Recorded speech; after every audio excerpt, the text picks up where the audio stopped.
This is my review of Chapter 37 of Bleach. Um, so, in the bottom right corner, Kona's lamenting the situation he's in of the hollows being loose and having to take over Ichigo's body and stuff. We get the chapter name, and the sky begins to tear. It's a lot of panels for this. It's like three. There's like a little tear, and then it gets bigger, and then it's really big.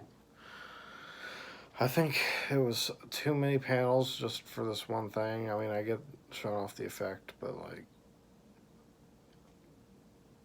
two would suffice with a little tear and then the big tear, you know. A hollow tears its way through the sky and it begins coming out of the hole, and then it's immediately destroyed by Uryu, who's holding his We see him holding his bow after killing the hollow. Uryu says that's one, meaning it's his first kill, because him and Ichigo are supposed to count how many hollows it kills who's better. Ichigo grabs him, pushes him to the ground, and he demands that Ichigo gets rid of, or that Uryu gets rid of the bait to stop tracking the hollows, but he says it's impossible and that Ichigo, instead of trying to fight him, should help him defend the town from hollows.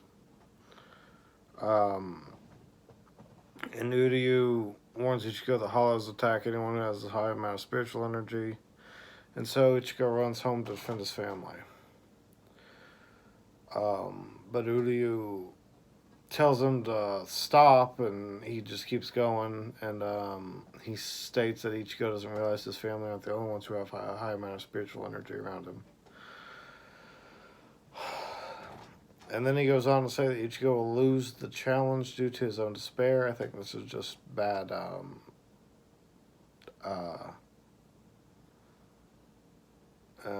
translation.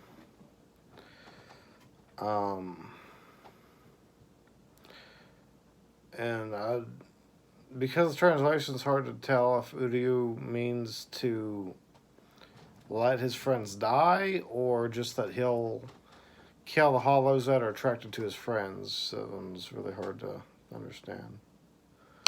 The anime makes it a bit more clear.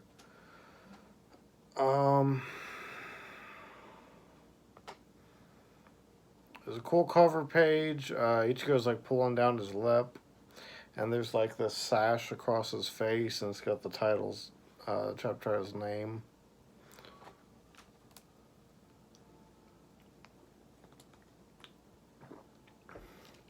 And then we cut to Tatsuki, and she thinks about how she won her martial arts tournament, or whatever it was. But she isn't particularly satisfied with herself for winning it. And then she looks at some ghosts, and she thinks about how her and Orihime can now see spirits after they were attacked at Orihime's house. Of course, they don't have complete memories of what happened, but she reveals that they do have vague memories of what happened. They remember seeing Rukia and some stuff, so they know something happened. And she became even more aware of them after the Don Kanonji show. She was able to see them even clearer. And there's a spirit that's sitting there trying to talk to Tatsuki, and she ends up smacking at it. And then Orihime begins talking to her. And as they're talking, they hear a shriek, and then the windows of the first floor all shatter.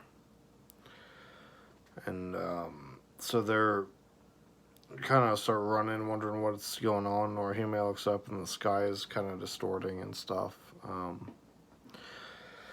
We come back to Ichigo as he fights hollows. He's killed 3, and naturally he's just used to fighting them by now, so obviously he should be doing really well, because he's fought at this point like 10 or so.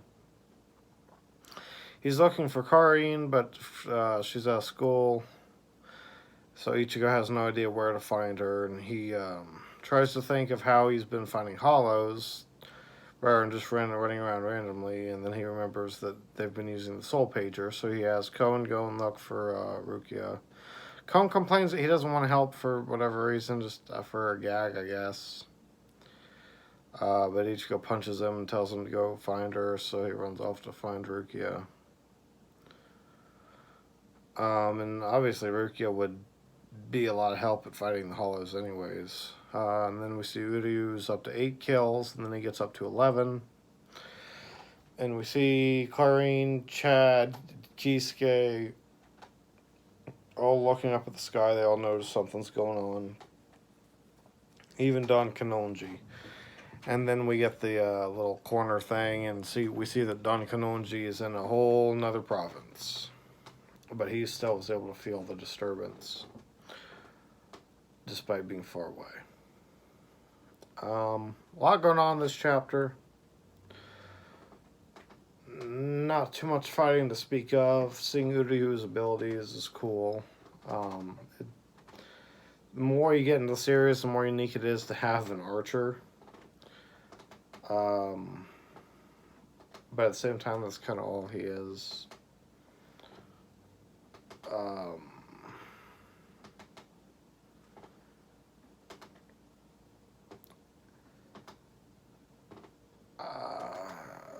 I don't know how I feel about the way that Kubo draws the reality being warped. I don't dislike it. It's just he like draws like reality sinking in like that, and then it opens up, and I think to me it feels like it should look a little more violent. When reality's ripped asunder, it should, you know.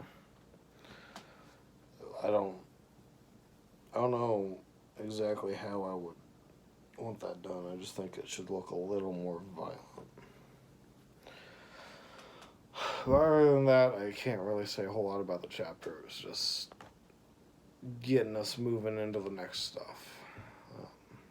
So that's it for my thoughts on 37.